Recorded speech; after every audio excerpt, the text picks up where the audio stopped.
edition of Semi-Pro Gridiron Rant. I'm your host, Kenny Anderson, and this week I am rocking solo.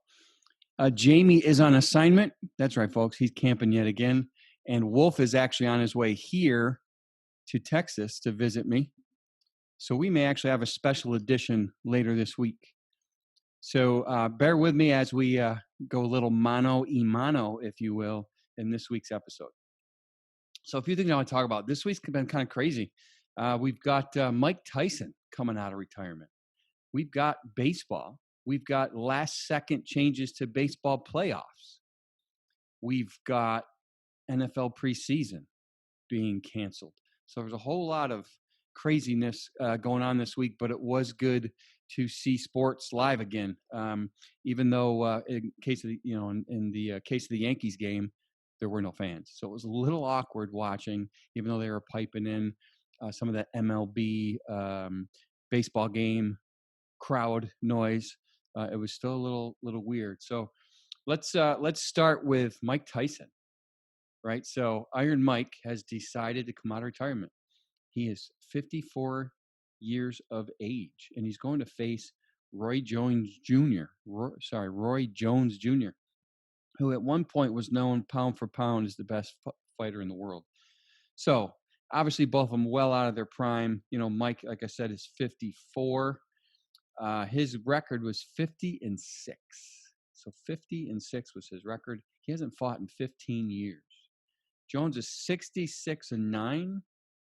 And he's held titles in, I believe it was 5 different weight classes. So he's got middleweight, super middleweight, light middleweight, and heavyweight. So that would be 4. I can't count. So that would be 4. So he's obviously was a fantastic fighter as well. Jones is 51.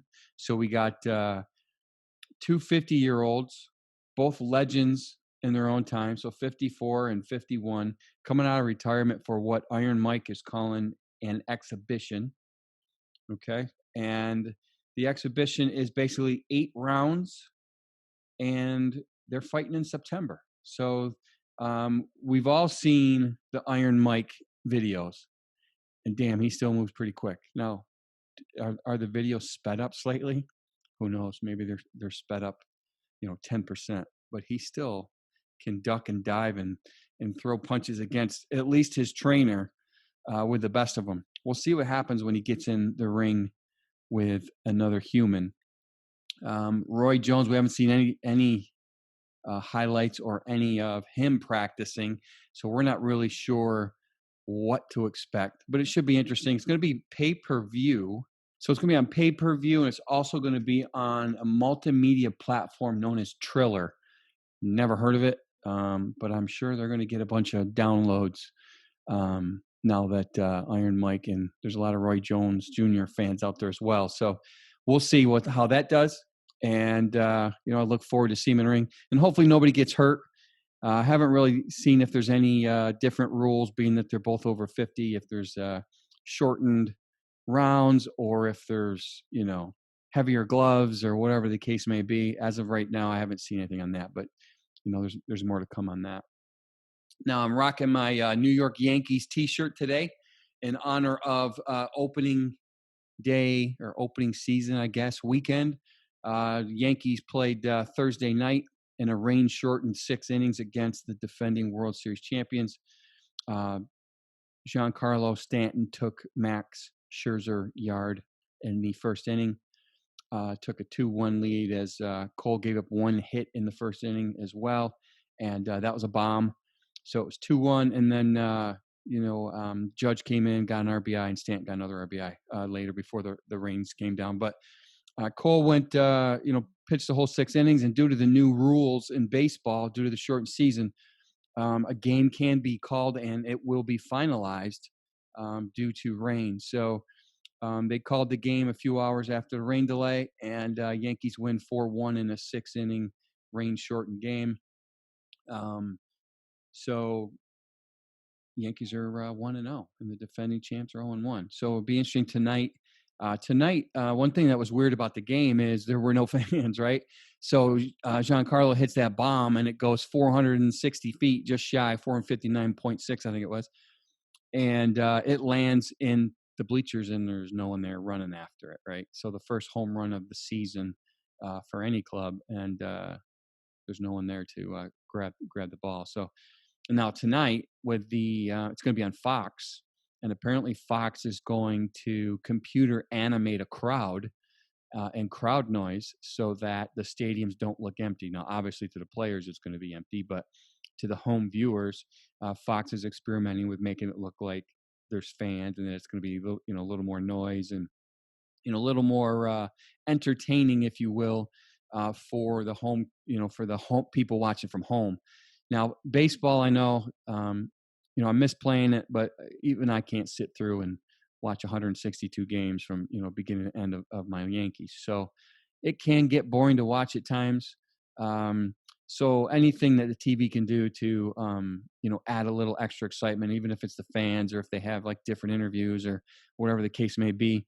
And I think what would help is if they stop talking about COVID. I think the mistake that ABC / ESPN made is they kept talking about COVID and kept showing the empty seats. And I know that it's unique and it was the first game of the season, but I think they kind of beat that to death. We're all aware of where we're at in the world right now, and I don't think it was really necessary to keep showing the empty stands and talking about the empty hot dog vendors and everything else that they were doing. So let's see what Fox brings to the table, and hopefully it makes baseball a little more exciting to watch. The fact that the fans aren't there and you hear the road crowd is definitely different, guys. If you're watching baseball right now, it is definitely different, no doubt about it. So let's move on. So MLB has also announced a new playoff. So what they're doing is they've actually extended, and they actually agreed to it about a minute before the first pitch in the Yankees game. So they had to get something set up before the season started officially, and that included the first pitch, so that the two unions could agree to it and put something in place. So basically, they're going to a 16-team playoff. That's right, 16-team playoff. So there's a lot of changes in baseball this year. We didn't talk about the extra innings where they're putting a guy on second, and to speed up the overtime, if you will, the extra innings. So they put a guy in second, and you could small ball him home, you could long ball him home. So it's definitely going to change. One hit could be, the game is over, right? They're in scoring position. One hit, game's over, instead of having to, 2 or 3 hits or get a walk and then get a steal and then blah, blah, blah, right? So there's that. The other thing they've added is now when you bring in a reliever, they have to face 3 people or finish the inning, whichever is the least. So you can't go lefty, righty matchup anymore. So at least not this season. We already talked about the pitcher having a DH instead of pitcher hitting in the National League. So, and there's several other little changes that have come out with baseball. So it's going to be a season with some interesting rule changes that we haven't seen. And it'll be interesting which managers become the Belichick of baseball, right? Which one of these managers take advantage of these obscure rules that were put in and actually pull out a victory because of one of them, right? So it'll be interesting to watch that and see how that happens. But the 16-team playoff should be very interesting.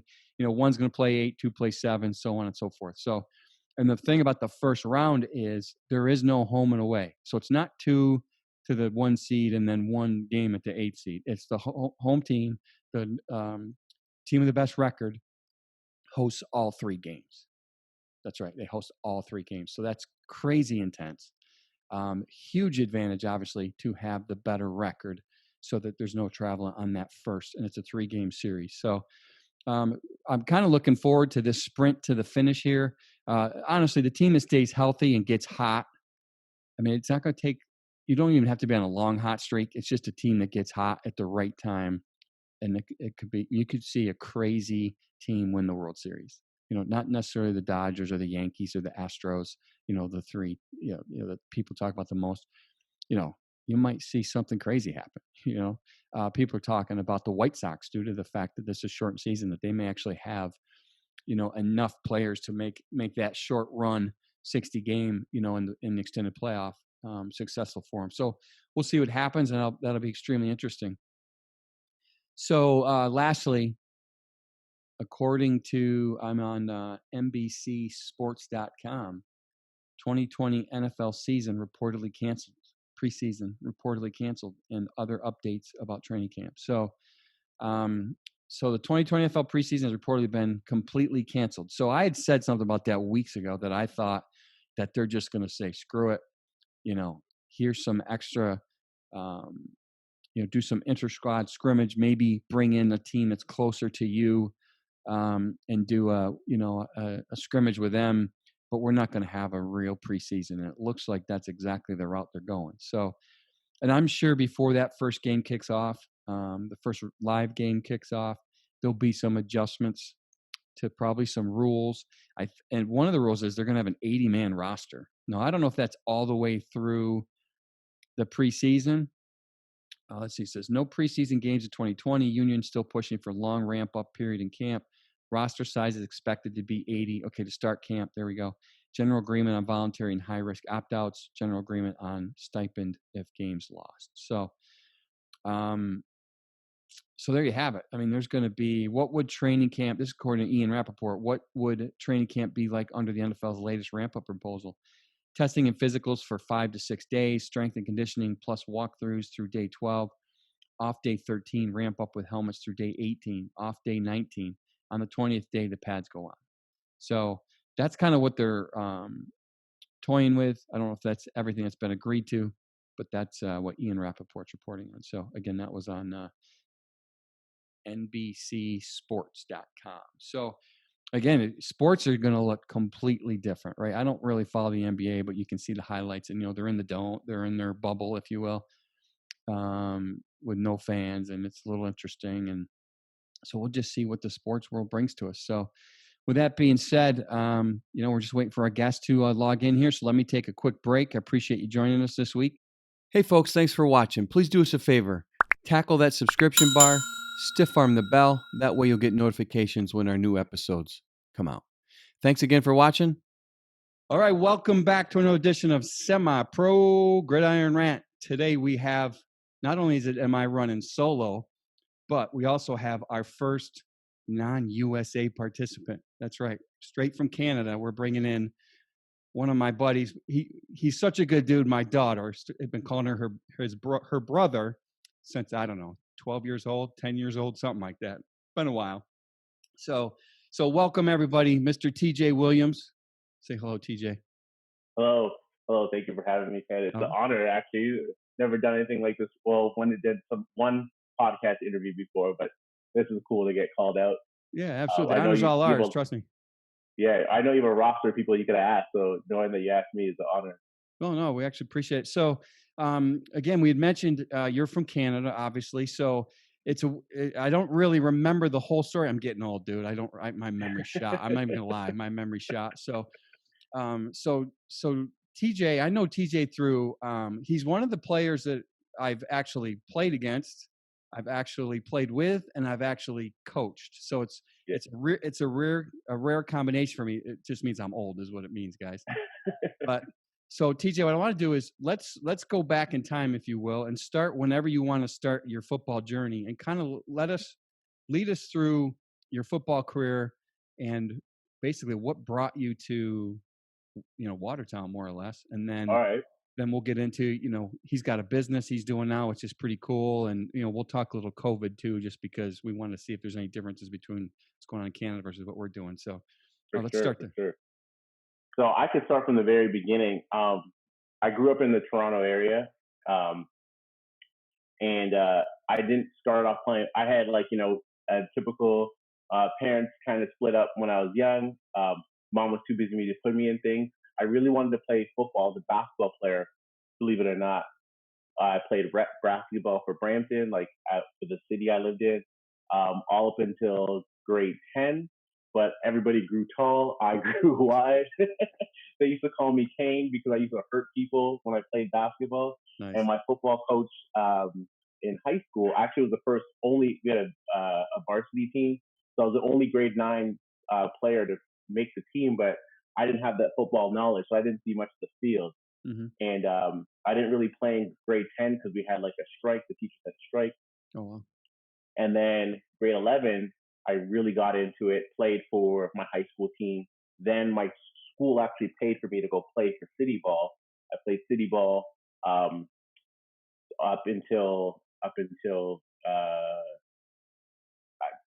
till I was done high school. So I played high school and city ball. So it's almost like my season didn't stop. It went from one to another because one Okay. summer, one fall.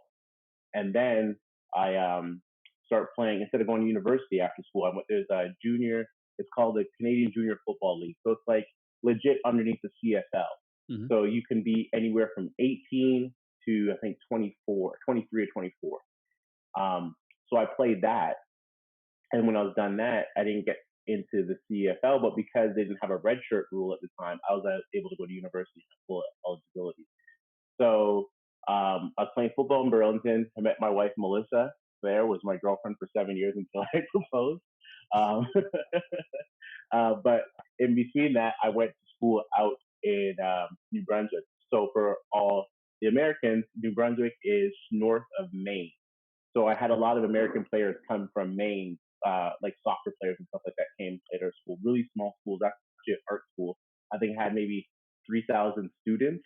Mm-hmm. I was one of the out of the roster of 50 some odd or starting 50 some odd players. I was one of the 10 black guys on the team. So everybody knew who we were and stuff like that.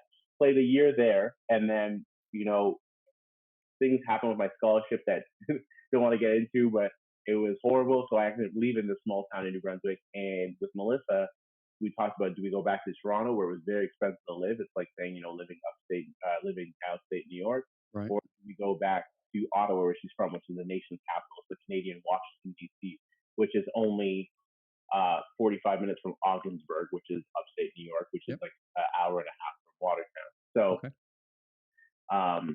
we went back to Ottawa. I was in Ottawa and working at Best Buy and other places. Someone ran into me and says, actually, Gary Pelletier. Yeah. Gary played quarterback with. Gary's one of the guys that I played against. So he's another one. Played against, and coached. So yeah, Gary's a good dude. Yeah. So Gary ran into me. I was actually working at a gym. He goes, "Hey, do you play football by any chance?" And I said, "Yeah, I actually do. But I don't like playing like pickup stuff. I take it very seriously." He's like, "No problem. There's a team called the Ottawa Demon Deacons." I was like, "Oh, okay, cool." So I went out. It was kind of going from university and then going from the Ottawa Demon Deacons, as you know, as you might, I don't know if you remember or not, was a very like, they gave you minimal and you paid maximum. Right. That's how it worked. So, but I played there and I got noticed. I think that's the first time I played against you. Because remember when you guys come to Canada, we had to shorten the fields and stuff like that. Because we have now, was that the field that was loaded with sand? It's AstroTurf, but it's loaded with sand. Is that field? To dry the drying agent is sand? No, not sand. Okay. No, I only played with. Oh, you had the big, beautiful complex. Yeah. I know. I remember that pool one. And stuff like that. Yeah, I remember that one now. Where I don't know if you remember, I lost my finger against you guys. Was it against you? No, it was a game before you guys. I lost my finger. I stuck into a face mask. Anyway, so I'm playing for the Ottawa Demon Deacons, which is in the EFL at the time. So we were the only Canadian team, or no, it was us in Montreal. We're the two teams in the EFL, which is the Empire Football League, which is upstate New York league, predominant league. And I started playing there. Played that one year there. Hurt my finger. And then this guy named Ken reached out to me saying, "I started a team in Watertown. Would you want to come play in Watertown, New York?" And I looked at my wife, like, not knowing anything about playing in American football. Like, we played in Canada, we played high school and city ball with American rules, four down. So like, when you get to university, I don't know if a lot of your viewers know, but Canadian rules are a little bit different because you have 3 downs, field bigger, which doesn't make sense. So the running game is a little bit less. Now, TJ's a running back, by the way. We haven't talked about what position. Yeah. So when he's saying, for his abilities, and he's a hell of a running back, guys. I try to think of who you reminded me of, and I'm like, Earl Campbell, but he's not as big as Earl Campbell. And I'm thinking these other dudes, and I'm like, then all of a sudden I saw a highlight of Ricky Williams in college, and I'm like, that's it. That's him. That's the dude. Run with power, has speed, hurdles people, stiff arms people. I mean, The only thing that he doesn't do that I'm aware of is smoke the pot that Yeah, Ricky but it's Williams. legal down here, That's so right. That's I right. can't get him. So there you go. But so yeah, so Canadian is 3 downs. It's a 110-yard field, right? And Under then 10 end yards. zones are 15 yards. No, 20 yards. 20 yards, and the Yeah, field's even wider too, right? Wider than yeah, 53 in a third. yeah. So it's a huge field, and you don't get to run the balls much. So that kind of No, which is funny because I always joke to my American friends, you could be on the 5 yard line and run a corner out right. Exactly right. and air it out in the Exactly back right. corner of the end zone. So some knucklehead from Watertown said, "Hey, I'm starting a new team. Yep. Come play for." Called the Watertown Resolution, and I'd love for you. And I played against you. I think at the time you were when I know I played against you, and you coached at the same time. I think when you were in Watertown. With the red and black. Yeah, Yeah, I was a player coach at that time, and yeah. I remember I remember that you guys you were had that killing us. rusty nail speech. I can't remember Yeah. it was chant, whatever. You guys were. Oh yeah, yeah. There's a little song that we sing and stick it up here. We can't go Yeah. into that, but And I remember someone from my team handed you a rusty nail because he thought we were gonna win. I don't know anything about you guys, but I all I knew is like so. It's so funny, the dynamics you get from other people. I never right, been the kind of guy to hype up a team before playing against them. Even if I'm playing, you and you like most athletes, you have to have the mindset that you're the best player of the field at all times, or why exactly. do it? You know what I mean? So Yep. where a lot of players like, oh my god, this guy is the best, and you see him, you're like, he's nothing special. But Right. not saying.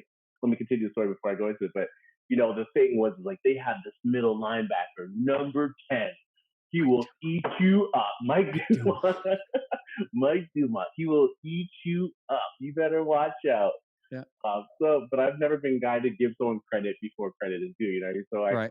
kind of said, okay, well, I mean, if we play our game and we stick to it, we can win. But everybody was afraid of Watertown, rightfully so, because I guess you guys at the time were the powerhouse of the league. I think it was you and was it Ogden, Plattsburgh. Yeah, Plattsburgh. Yep. Yeah, they beat us Yeah, by 1 point twice in that year, and we lost a chip to them by 1 point. yeah, yeah. So, Yeah. but other than that, you're the most dominant team, like points against, points for, and so on and so Right. forth. And Right. so, yeah, but I know I had a hell of a game because I think I had for 200 and something yards against Mike Dumont's first game. And then when I start playing with you and Mike Dumont, I never heard the end of it. Oh, I had a rough night, something with his girlfriend. I don't want to bring it up. But the excuses came out, and Right. he never lived it down. Right. But after that,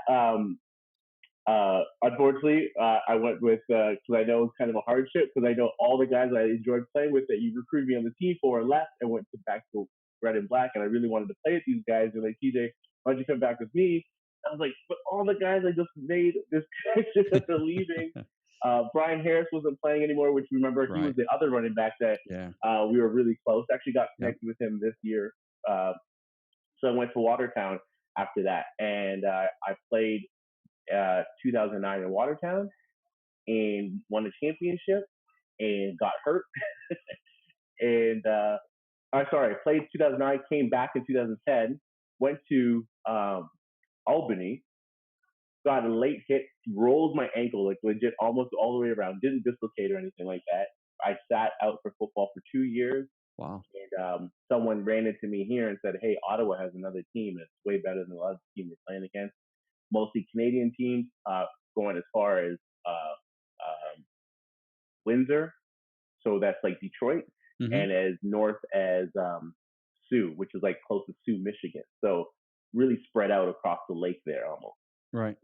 And so I played there for 5 years because I was having kids and stuff at the time. Got married to my wife in 2010, so right after that championship season, Hmm. and stayed in Ottawa for a while until the last 3 years I went back to Watertown just because I like the especially Watertown. I don't want to say like American football, but the way that city treats football, Yeah. even where Carthage is now, where the Resolution, they treat football like for like that small town. You probably see it a lot in Texas. Like they love it. You know what I mean? Like Right. news guys are coming out to your football field. You don't see that in Canada. I tell people I play for the Ottawa team. They're like, I never knew you guys had a new hockey team. What team is that?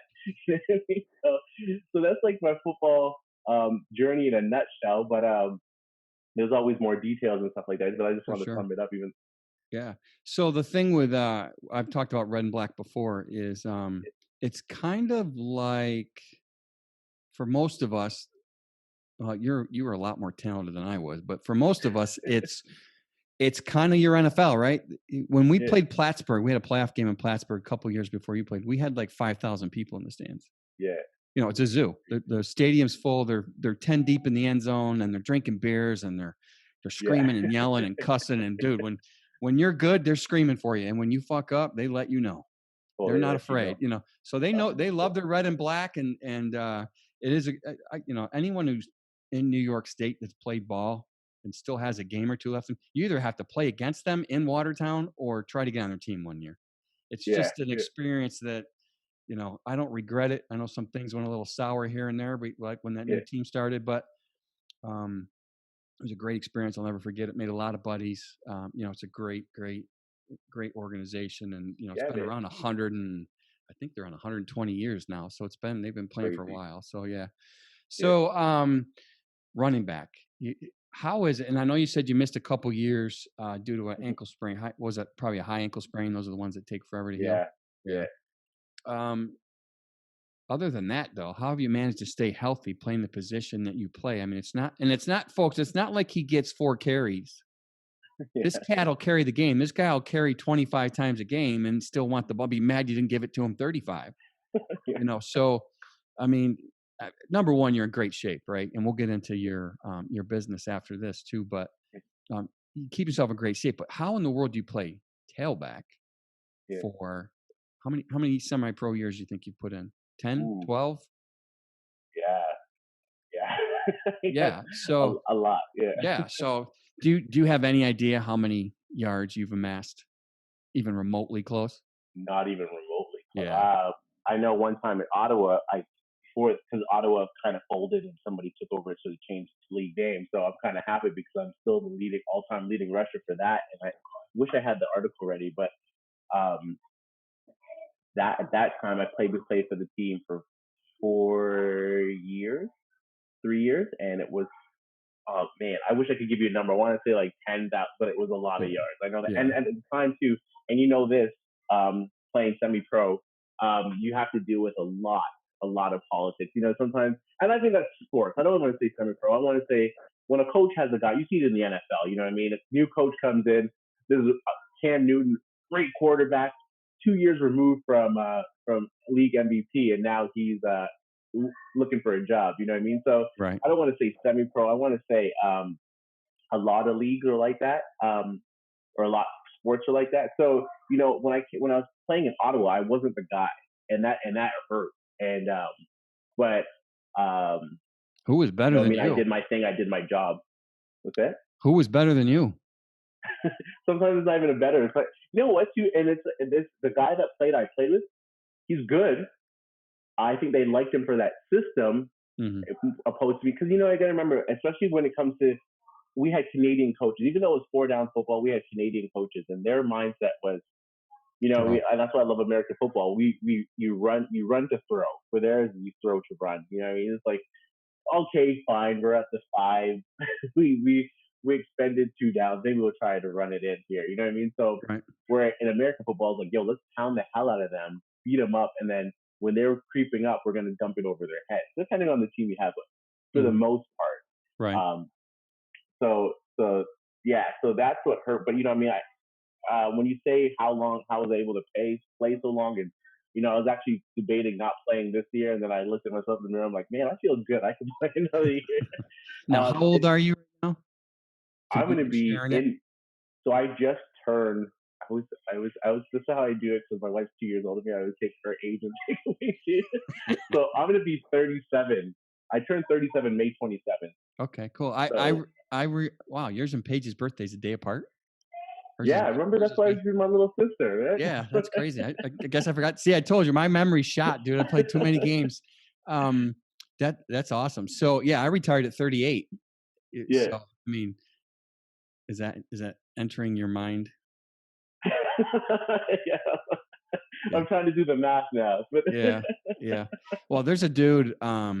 that's on my Facebook. He's like 40 something and he's a tailback and he still Yeah. plays. And so And if you keep and he's in shape like you, mhm. so So let me tell you this: as much as being in shape is obviously very important. for It's sure. a huge mindset. I can almost play out of shape and have amazing mindset than having a really bad mindset and playing in the greatest shape of my life. I think if I had the mindset I had now, playing in my younger years, I think I'd be tenfold. And I don't want to say like you kind of hyped me up and said I was a good running back, so I was trying to run with that. But if Oh, I you had were. that if I had that mindset um, that I have now with, and not even like I mean, I wasn't like that guy on the sideline. Like as much as I said, give me the ball, it was more like, yo, can I get the ball? Not like Right. give me the motherfucking ball. I'm the man. Right. It Right. was it was Right. it wasn't like that. It was like, come on, can I? Come on. Like I was more of a crackhead asking for like a hit. Like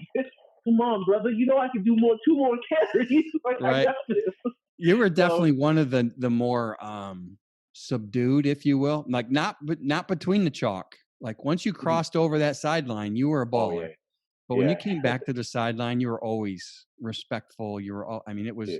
you may have said, hey, Ken, I've only got 15 carries this quarter, right? I need another 20, But Yeah, the problem I had, unfortunately, with you is our boy B Harris. Dude, I love that kid. yeah, He's, yeah. He's a he monster, just man. popped back up on Facebook and I just started being friends with him again too. So, Yeah. but he was a safety for the red and black. So Hmm. when we recruited you and Gary and the others, who else came? It was Chief, you, Gary. Who else came Very. with? Oh, a I know it's River. most. River played a year with us. Oh yeah, that's right. Riviera, another Y- one. Yeah, Um, I think he can. Who traveled? Oh, remember that kicker? What was that kicker's name? Leo Like, Grant. yeah, Yeah, Leo. was it Yeah, Leo? yeah, Yeah. yeah, yeah. So he So, he ended up having like 6 or 7 dudes. So it actually, who's the I'm drawing a blank, and he's going to hate me if he's watching this. He's in the Canadian military. Blonde mm, kid. I'm going to go back and change. oh yeah. What was it? He was a Chris? fullback. He was like your Chris fullback. wasn't it? Oh, okay. I know who you're talking about, but I can't remember his name either. I know I exactly who you're apologize. I'm talking going to dig up his name and I'm going to have to voice over or something. about. I'm drawing a blank again. Too many Yeah, games, I man. know who you're talking. I remember that kid, and he was a tough kid too. Yeah, He was hard. He was more hard than yeah, anything yeah. else because he was on there. Yo, Tito, want to make this fucker hole for you? I'm like, bro, we play a zone system. He was funny. He was funny as hell too. He Yeah. kept it light, and so it was. But with B Harris, it was totally Mhm. two different animals, right? Like you had Yeah. speed, but for some reason you dominated between the tackles. I mean, Mhm. and Harris, I mean, not that he wouldn't run between the tackles because he did, but two different Yeah. style backs. You guys were like thunder and lightning, right? I mean, 100%. you're bam, bam, bam, and you'd hurdle people, and he would just outrun people, and he had Outrun great people. moves, and I'm not gonna you lie, guys were Harris great reminded me a lot combo. of Shaquan in his prime. Yeah, He was struck because he was so low. And remember, he was a big like he's got not that he's because he's still he. I the other day he posted on Facebook his warm up was 225. Like I can bench, but I don't warm up with 225. right. Like you know Yeah, what I mean? I can put it up. I can put it up. Like he's like warm up 225, 25 times or something like that. I'm 25 like times. damn, Wow. Yeah, yeah. that's a So you remember he was strong and he was real even strong. bigger back then because he was like I think that was the time where he was venturing into bodybuilding too. So he was Yeah. with his tribal tattoos coming Yep. up with his Yep. cut shirt. Remember that? Yep. Yeah, Yep. he was a strong. That's why when I watch Shaquan now, when I watch Shaquan Barkley run, I'm like this guy reminds me of B Harris. Harris Yeah. Dude, you're right. yeah, I never looked at it that way, but yeah, yeah, he's very similar. Very similar. very That's similar, man. Because actually once freaky now that you he say could that. give you that stiff arm and he'd take the sideline and he was gone. Good luck. Yeah. Good Yeah. luck. You Yeah, two are killers, man. yeah. The hardest part I had as a coach was how the hell do I get you both in the backfield at the same time? I know. And it was the good thing about Harris is he was also not that you didn't have good hands because we'd hit you with screens and whatnot, but that dude could be a receiver too. So I'd Yeah, line him up in the slot just to get him on the yeah. field and try to get him the ball. And he made some hell of a good catches for us that year No, too. So. you did a really good job with this. I'm not gonna lie, and I look back now, I think I got a little bit more carries than Harris did, but but but yeah, like yeah, it was dangerous because you didn't know who to choose, right? And the thing Right. is, and what I pride myself on too, especially being a Canadian football player, is that I was able to block. So I pride myself when I knew he was gonna, because I liked, because you sometimes you have to play with a running back who's not your favorite guy. You know what I mean? It's like Right. I want those carries that they're giving, but because we had that connection, it's like I wanted to see him do well. Same with me. Mm-hmm. So when you would remember we used to have that split backfield, Right. and you would run across quarterback face, and then the other guy on the other side would be lead blocking, or Yep. coming downhill, whatever. So I would pride myself like, yo, B, I'm gonna blow this guy up, because sometimes we call that other line too. You didn't know which way it was gonna go until we lined up and saw what the defense was giving us. So Mm-hmm. I pride myself on, like, if I didn't get B at least 5 yards, I was mad at myself, because I'm like, I want him, because in my back of my mind too, like, oh, he gets, if I block really good, he will have to block for me on the next one. So. Right. You guys were killer. And remember, we were startups, so we really weren't even established. I mean, we had some red and black players, obviously, but it was still you guys were killer, man. You guys were. I could, like, Dumont, Harris, Gary. Like, I can't remember a lot of the guys on the team. Who was Kirker, Rocha, Kirker? Sean. Yeah, that's what Remember Sean Tripp, the rookie? Phenomenal. He was a little redhead kid. Rookie showed up. We just thought some farmer kid. He ended up being like, I think he was our bandit or our rover on defense. Oh, yeah. The little white kid, pale as pale could be. He was like a little ginger, but dude, that kid could play. We had some dudes show up, and I was like, wow, we got something here. So right. We started rough, right? Because we open up with like Syracuse and Monroe County, like two of the tough teams, and they crushed us. But then is Monroe the green team? Is that the green and gold team? Who's that? Yeah, Monroe County. Yeah, they were a tough team. Yeah, and then but we had Who Father though. Who Father? Roberson, dude, he was the best. Who Father? Yep, that dude. He played everywhere. I mean, he was. Yeah. I tried him on offense. We tried him at D end. We put him at outside linebacker. Put him at safety. We lined him up in the slot against the slot receiver. Yeah. That kid was an athlete, dude. You jet sweeps with him. He was he had a waist this big and a chest this. You could draw him by doing two triangles up facing each other. That's what his body shape. Like, it was like a living cartoon. He was. He's like Jessica Rabbit. You know how Jessica Rabbit had that. Tiny. He was a freak, dude. And I had to block him a few years, dude. He was so fast off the point of attack. And the thing is, he didn't use his strength. He was super strong, and he never had to use it because he was so fast. Yeah, and he had a great lean. You know how those DNs get that little dip? Yeah. Boy, he would dip it like a sub 45-degree angle, and you could, like you said, he's narrow, so there's not a whole hell of a lot to get a hold of him when he's coming around the edge. So. He was. It took me 2 seasons to understand what he was saying half the time, because he had that. That's the other thing. Yeah, that's the other. Thick Georgia accent. Yeah. Yeah, he like, was a good dude. What? Yeah, and a real deep voice too. So not only did he speak with that Georgia slang, but he had that deep voice. Yo. Yeah. And try to figure out what he's saying. It was just like, dude, just go sack the quarterback. I was like, yo, write this down for me, man. That was a great. I mean, I learned a lot, dude. You guys taught me more than because that was my first year head coaching, right? So a lot of it was, I mean, I prepped a lot, obviously, but I think the game day stuff was like, oh wow, this is a different animal. And then managing the players and trying to get the right players in the right situation at the right time. And it took me a while. Obviously, we didn't start winning games until I think it was a fourth game where we started winning, but number one, it's competition, right? They opened us up against two studs, but then, we started gelling, and Gary started coming along. Gary was our quarterback, and Gary was a backup for the red and black. And then I recruited him. And I won't lie, I knew if I recruited him, it would end up with another 4 or 5 players. I just had a feeling due to the Canadian connection, but he ended up staying too, and he's that quarterback that's like. How do you say it? He's not going to take huge risks, but he's not going to put you in a hole either. No. So you could. So for a first year team, it was good to have a guy that you could trust and it pretty much could put the ball in his hands. And you know, most of the time, listen, he's not an NFL quarterback, he's not a CFL quarterback. So did he make mistakes? Yes.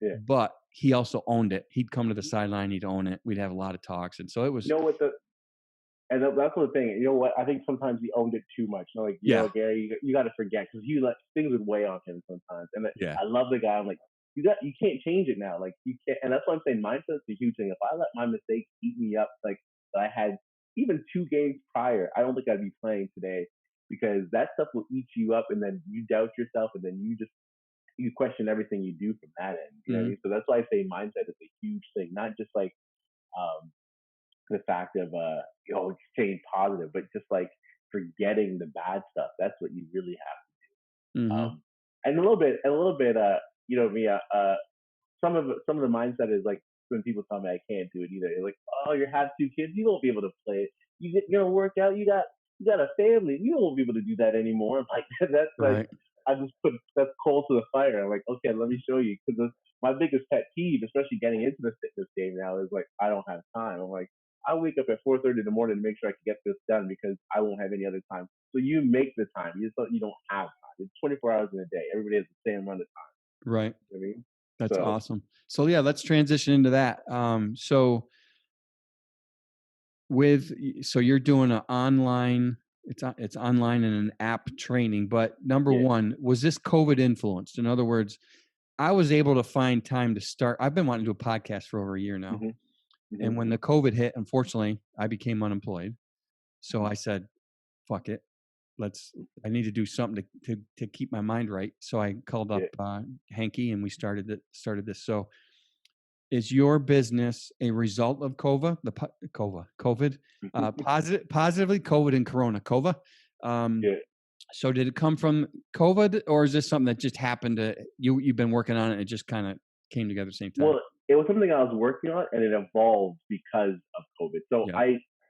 So I loved football so much, and I realized I looked at it like this: working out was a prerequisite to playing football. You had to be, you know what I mean? You want to be the best on the field. You just can't know the game as much as that's very important. You got to be able to do that fourth down stuff, or fourth quarter stuff. Like there's a lot of great quarterback or running backs that I know that, they get that long run, they're done. I want to be Right. that guy that can get a long run and then, let's do a toss now and run our, Right. and get another one. Like, I Right. don't want to be that one and done or like make it all the way to the 5 yard line on a 85 run and then they have to pull me and put the other one back in to get that. Wow, I'm not giving up that touchdown. Right. Absolutely.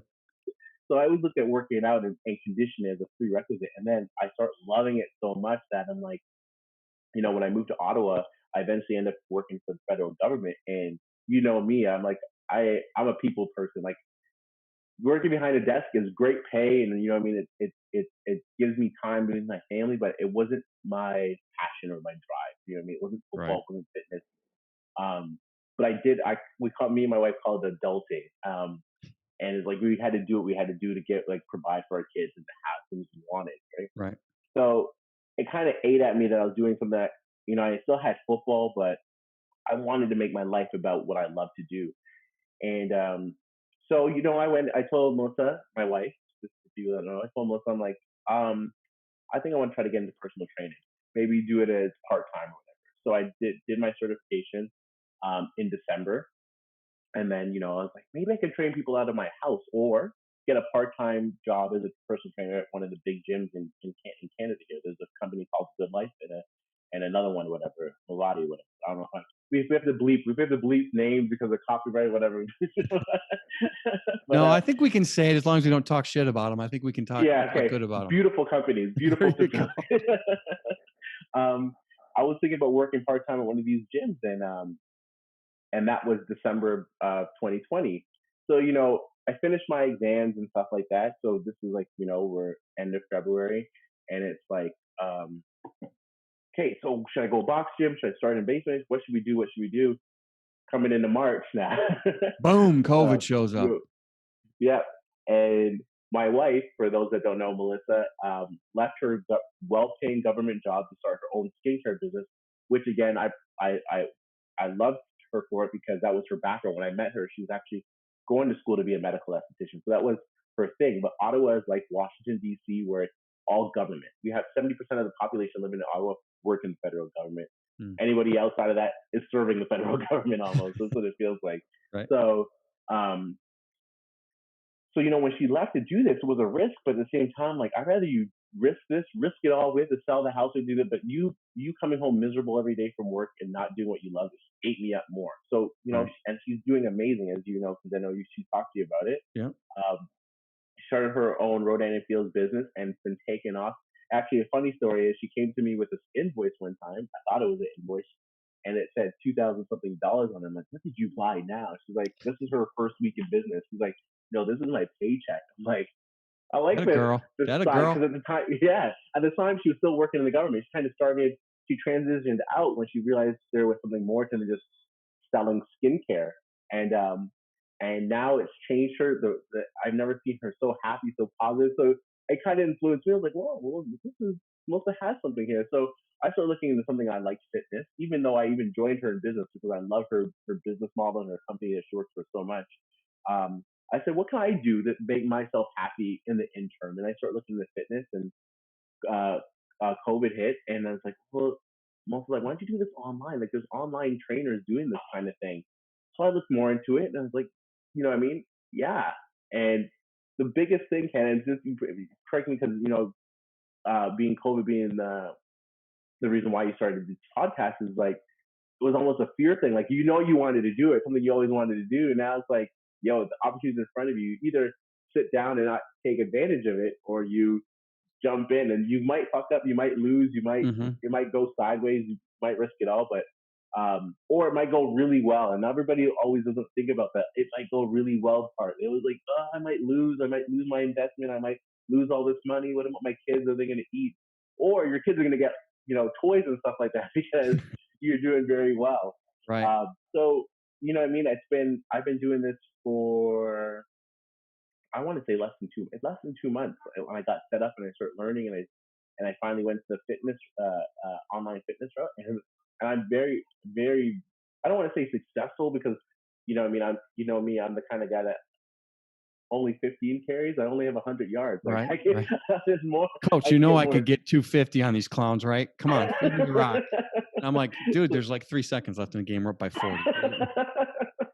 Yeah, so that's why I look at too. I look at the business like, yeah, I'm doing well, but I mean, I want the long term. We're still in the first quarter. Right. We're only up by 25 points. I want to blow it out of the water. So Right. I'm not taking my foot off the gas pedal anytime soon. So yeah, everything is based on like we were talking about. You can find fitness stuff anywhere. I can Google workout plan. I can Google nutrition plan. I can Google football for football workouts for football players, and the world. I mean, everything's on there. It's information overload online. Right. The thing is now is like who's going to hold you accountable? Because that's the biggest thing. You can't pay for accountability, or sorry, you can't Google accountability. Sorry, Right. but you definitely can pay for it. You definitely can pay for it. Change that. Let me edit that. You must pay for accountability. Right? Because there's some people that just don't know. You know what I mean? Because right. there's so much information that they don't know what avenue to take. So that's also a negative. And then what's like amazing, I hate to cut you off there, but what's amazing yeah. to me, and this is with me with my trainer right now, Mm-hmm. is the accountability. How it is that humans are more accountable to another human than they are accountable to themselves, and that's me included. Not on everything. Like this podcast, I mean, I'm accountable to myself and I don't need anyone else's motivation. But to stay clean on my diet, which Stefan, I'm sorry, but we talked last night. I broke my diet 2 weeks due to the 4th of July and a birthday party. But still, I feel guilty. Like if I didn't report to him, I wouldn't feel guilty, Yeah. So it amazes me that the mentality of that. So continuing on with that, let's describe what your app does. You were telling me before we jumped on here, and it's actually kind of cool, folks. He stalks you. He's a stalker. Yeah. So it's in a good way. In a good way. Yeah. So I won't tell it. You tell him. Tell him how. Okay. Tell us how that thing works. We all walk around with one of these, right? We all walk Absolutely. around with our phones, and we have our watches and all these things.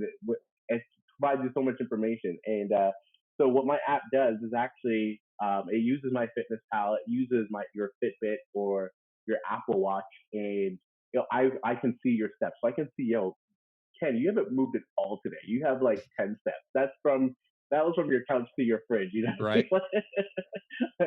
know? So within my app, there's a messaging system as well. So I can message you and be like, hey, what's going on? You haven't logged your food today. You haven't moved as much. And you missed your workout from yesterday. Guess what? I'm going to click on your workout, drag it to today, and I'm going to make sure you get that done. And what's cool about it, too, is that you just can't hit start workout, kind of sit there because your watch is telling me your heart rate. So Right. at the end of the workout, it's going to be like the workout, the difficulty for you was out of 10 was a 4, or out of 10 was a 1.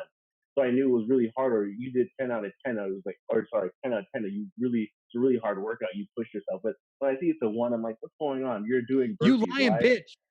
Right? You just hit start Get your ass on that finish treadmill. watching Game of Thrones, right? That's right. So, which is really cool. And then because and just like we were talking about, because someone's watching you and monitoring this stuff, and this is where my job, and this is why I'm very passionate about it. I don't do it in a way like, what I mean? I treat every client differently, but I'm not gonna, if I know Ken is the guy that responds to, yo, motherfucker, where's your food at? Opposed Right. to, some of my other clients where you kind of have to like put your arm Put on your the arm around shoulder, him. like, Yeah. I know you can do this. Come on, Yeah. let's get this workout done. That's a cool. So like you say, holding yourself accountable to somebody else, and that's why like Arnold talks about it all the time. Franco was his workout partner, and he goes, "There's days where I didn't want to do it." And Franco, that's when he challenged him to a bench press competition because this small 100 small like 200-pound 5'9" Italian guy outbenched this huge man, and he goes, Arnold goes, that made a big difference in my career, and that's why I think accountability is the thing that you should pay for or you should invest in, because that's what's going to get you to your goal. You know what I mean? Same with football. You never want to let your team down. As much as you're playing for yourself, you love those stats, you love those things, but those things don't matter if you don't have a championship at the end of the day. Right. Right. You could be the best running back in the league, but your O line is tough, and you know what I mean? and your Barry Sanders, it's always has that team or working with somebody element, and fitness is no different than any of that. Listen, no human's perfect, right? So you talk to any of the successes, and they had somebody at some point that when shit hit the fan, they could lean on. Now, I don't know if you know anything about Gary Vee, and I plugged this guy last week, and no, he doesn't sponsor the show, but he's an immigrant.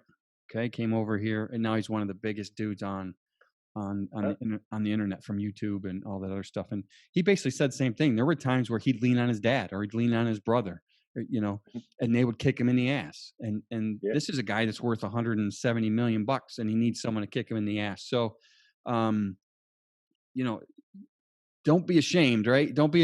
We all need it. And if your spouse isn't that person, listen, don't blame them. It's tough for them too. They got their own stuff they need to get kicked in the ass for. So, what's the name of your business and or app, or both? And I'll put that on the bottom.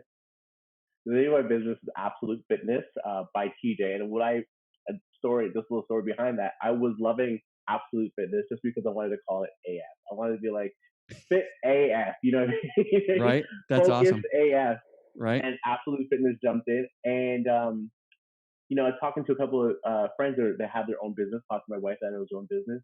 She suggested, you should put TJ on that, because put some skin in the game. Like, put your name on it. It's easy to hide behind, Absolute Fitness. Like, who does it? Well, this guy over here. No, put your name on it and own it. So when they get those results, you could say TJ helped me, the guy from Absolute Fitness. Like, put some skin in the game. So it's Absolute Fitness by TJ. It's very new. I have a handful. Actually, it's getting to the point where I'm loving so many clients because this is the most I've not been on my phone, because I'm constantly watching them. I'm constantly on them. I even have American clients now, which I got someone in Chicago, some people in New York. So I'm branching out that way. So it's not a Canadian thing. It's definitely, I can watch you from anywhere in the world and make sure you get your workouts done. Everything is customized. So I'm not going to make you do what the girl that's competing for her fitness show coming up in 2 weeks is going to do. You know what I mean? Mm-hmm. So everything is customized. It's not a cookie cutter solution. Well, here, do this, and you're like, dude, I can't do a plank. Well, that's what the program says. Get on it. Right. It's custom to your fitness needs and goals.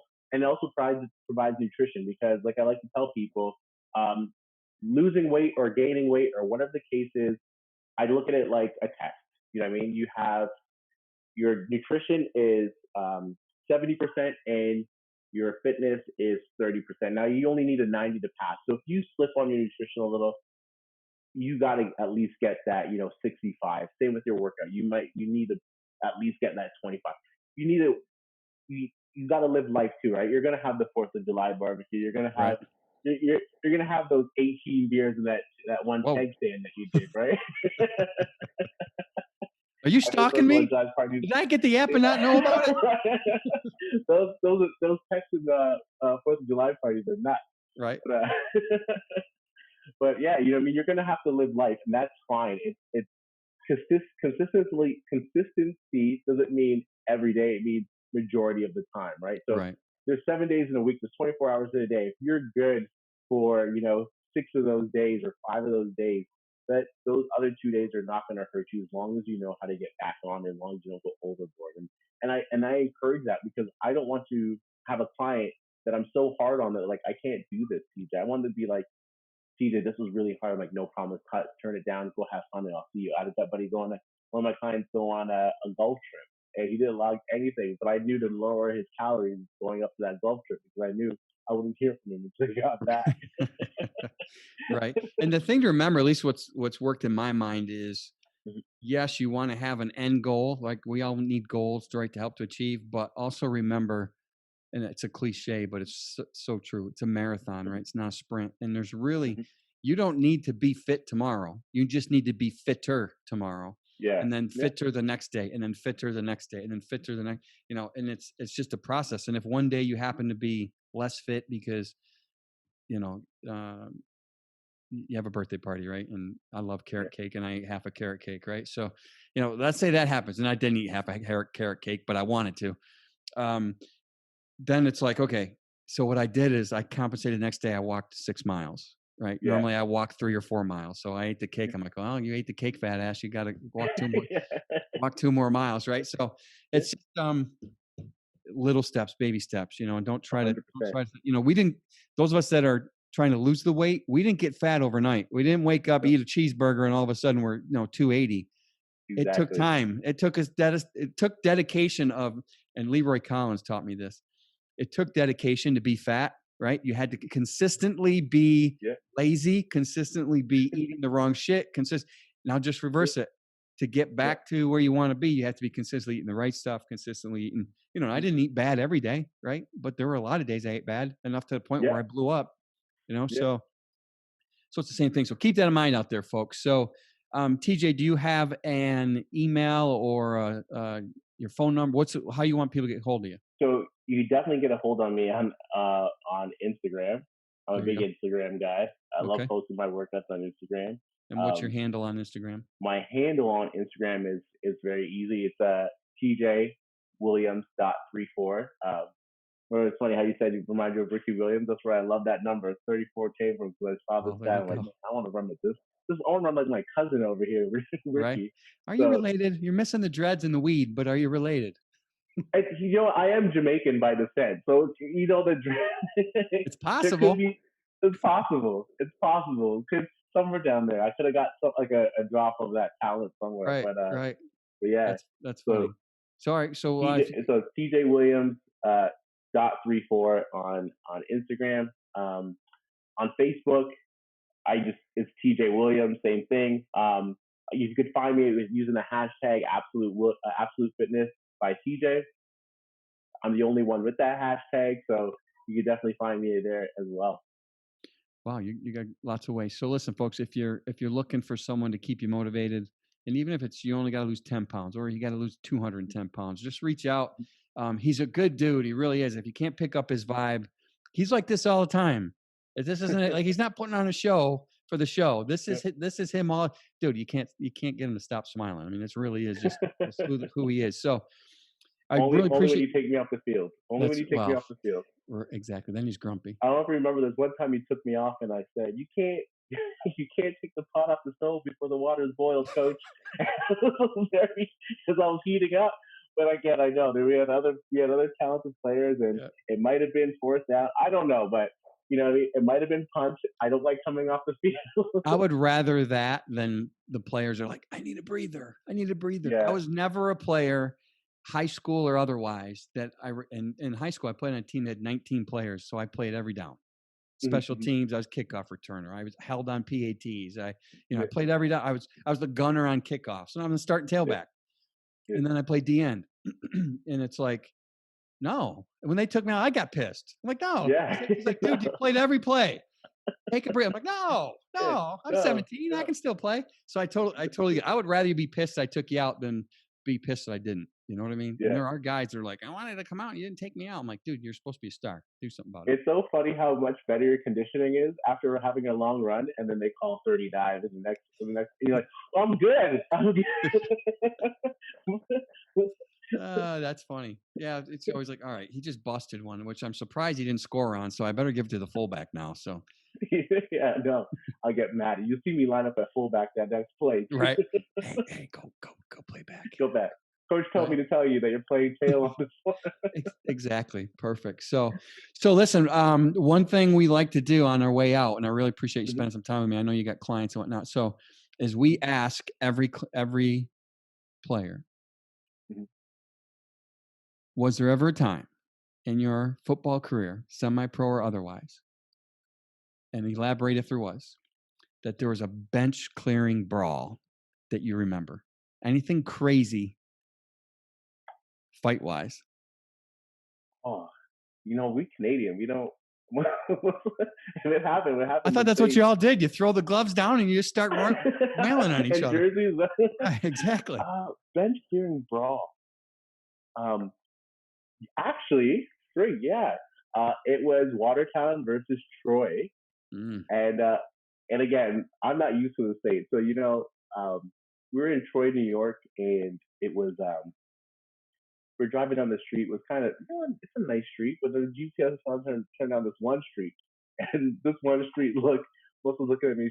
There's a stop sign that says you can't go through. I'm like, babe, just go through, because there's people on couches looking at us like, Out in the with streets, no shirt on, right? like 400 pounds, no shirt, just a rough neighborhood. And then funny, when you got to the school, like legit 2 streets separated from the school, from that rough area to the school, American flags on every porch, nice garden, Huh. beautiful high school.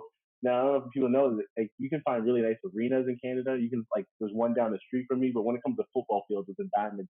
You can't find them. That's what to say. Like, they're odd ones sprinkled here and there. Right. This high school football field had like this steep hill, had like ESPN where the guy sitting on the sideline and they they had that set up. The scoreboard was on the side of the school, beautiful stadium. Damn. So we were at this game, and knowing that, nice school, ghetto is just right over there. We're playing this game, and it was back and forth. It was a really good game. We were up, we were down. Harry Roscoe, I don't know if you heard of him. He was a passport quarterback and came play for us that year. Yep. So he's like me. He's very quiet on the sideline. Loves to teach in the game. He's like, "This is my league." And just throwing bombs on people, and loved it. And came to the end of the game. We got ripped off. We said we caught the ball in the end. Guy reached for the end zone. You could see it on tape because we have Huddle now. Huddle shows you everything. Right. He's in the end zone. The refs are like, no touchdown, no touchdown. Turnover on downs. We end up losing the game. And someone said to Keenan, not Keenan, it's one of our receivers. Someone said to him, "You guys like something about you guys suck." And he said, "Shut your mouth." And he said, "What?" And the guy pulled a knife on our player. And our player from Syracuse took off his helmet and said, "You think I'm afraid of your knife?" And ran after him. And everybody's like, "Someone pulled a knife on it." And we all ran out.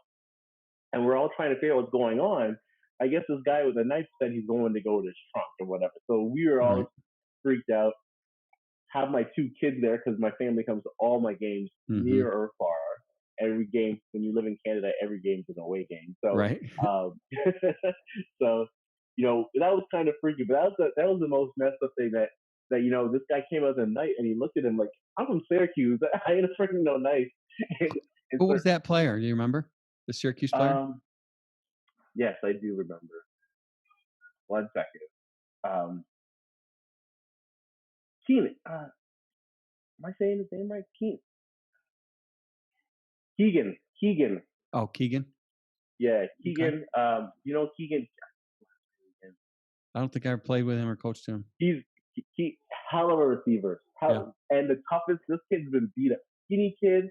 He's a little bit shorter than me, but I've never met a kid tougher and about the team. Like he's tough around the edges. You know what I mean? He's tough. Right. He's tough around the edges, but he is all about the team. He is all about working hard. He stays after practice to show these younger receivers or even older receivers how to run routes. He's there. Like I've never seen a guy like he's a tough guy. He's like he's from the hood. He's a tough guy, but he has the heart and all he wants to do is compete and play. And I've seen him get catches, get beat up in the air, come down. It's like I can't see that. I can't feel my legs, and he's back in there. He doesn't want to miss the game. And that's why I'm like.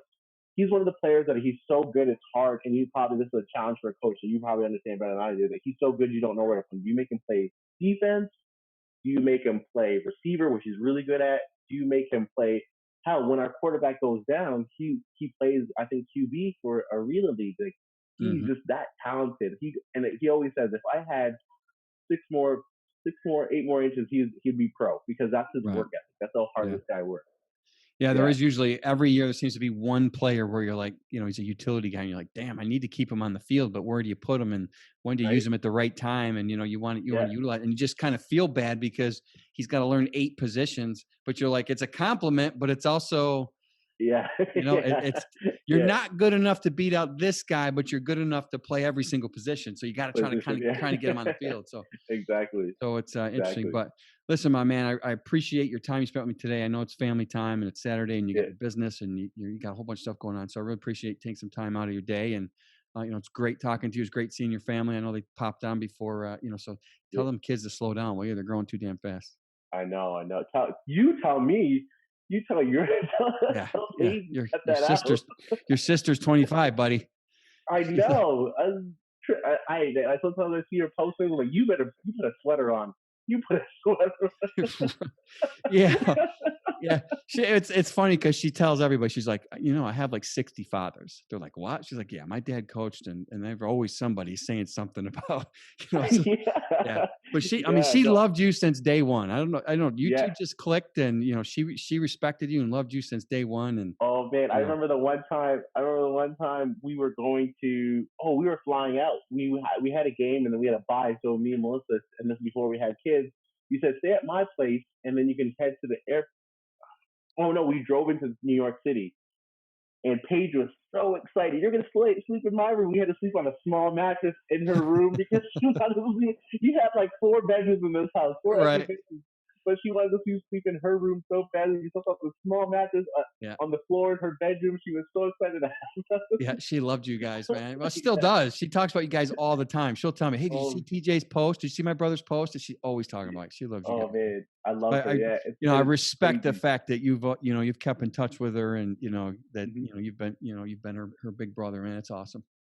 Yeah, I actually had a couple of games where she tried to make it and she couldn't make it because of work or whatever because she felt that way. But I was like, oh, it's too bad because we would love to see her. But yeah, she looks the exact same. She's just 25 and it blows my mind. Blows my mind. It happened overnight, buddy. It's just like, boom. It did. 12 to 25 like that. It was crazy. Right? Absolutely. Oh, man. I do miss her. Yeah. Well, who knows? Maybe I come to visit. Maybe if they ever let us cross the border again, maybe exactly. Somewhere and, we can all hang out. That'd be great. That'd be amazing. Yeah. All right, buddy. I appreciate your time. So, have a great weekend. If you have anybody ever cancel, I would love to do this again.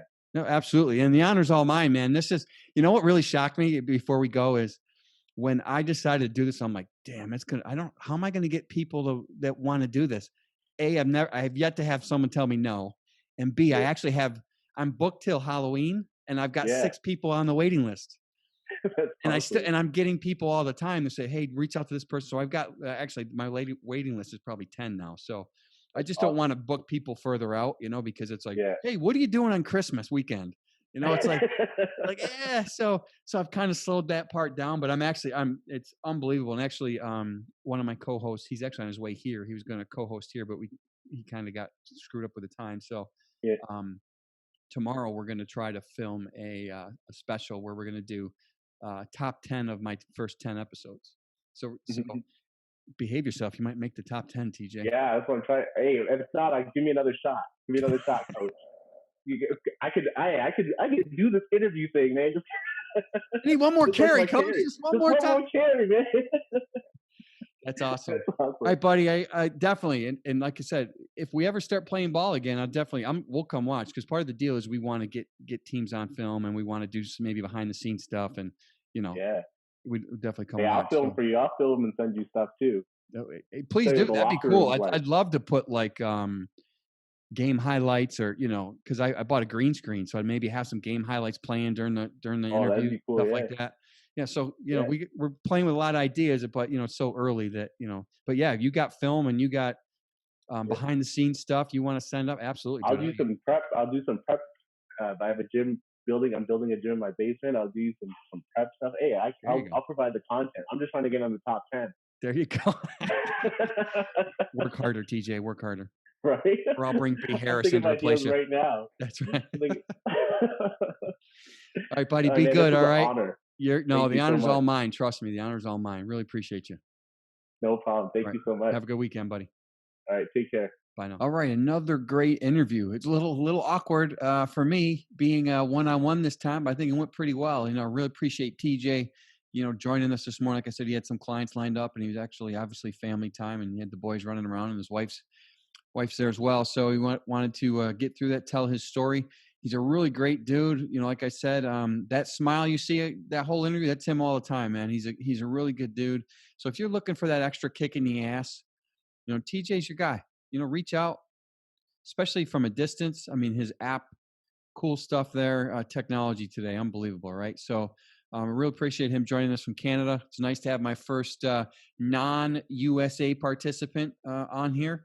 And hopefully, we expand and go even further. I've got some other Canadian friends I could obviously interview, and I've got some other things lined up here that we talk about stuff from overseas and stuff like that. So, I really appreciate you guys joining me here for episode 10. We've 10. We've gone into double digits, so really appreciate and enjoying doing these with you. And if you have anyone out there that wants to get added to the list, please reach out to me. You can leave a comment below. You can reach out to Semi-Pro Gridiron Rant at gmail.com. Send me a quick little message. I'd love to interview you too. You got great stories to share. Let's hear it. Okay, let's share it with the world. Again, appreciate y'all listening in, and hope you have a great week, and we'll see you next week.